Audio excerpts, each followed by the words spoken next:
Sangue, sangue. Cuspo, chiclete é no chão, lugar que é seu de fato, então moleque ô vacilão. Acabo é logo que os moleque quer cruzar o caminho do Maoi, mas te aviso não vai dar. Enquanto isso a lombra que te assombra chega forte.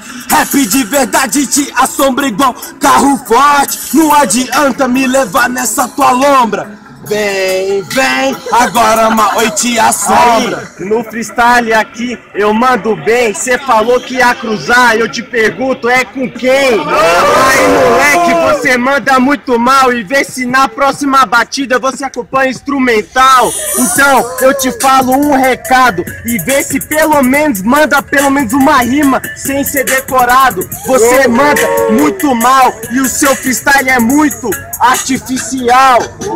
Artificial ou não, compadre, agora é o estratégico. Sabe como é? Maoi segue no sintético. Rap de verdade que faz a mente aflora. Rap de verdade agora, o que cê faz agora? Aí moleque, aqui tá reunido só canalha, mas você faz rap, pelo menos. Você dá falha, pode crer moleque, aqui eu gaguejei nesse instante, mas pode crer que no freestyle você nunca vai adiante.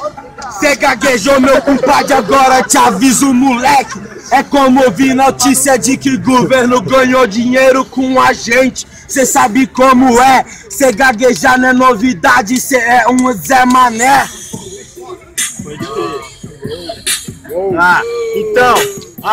Aí moleque, eu tô ligado que você tá na sua lombra. Infelizmente a sua onda já tá meio que nas escombras, porque você só mandou foi muito mal. E pode crer moleque, pega o baú pro Val.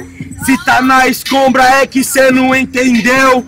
É porque o Maoi aqui é monstro do museu. Cê quer conhecer a história, cê vem conhecer. Cê lê o livro do Maoi pra você aprender. Pode crer moleque, aqui eu mostro a levada. Cê é monstro? Pode crer, aqui é só na cara, porque tu é feio pra caralho, só sabe cuspir. E vê se na próxima faz um freestyle pra neguinho curtir. Uou!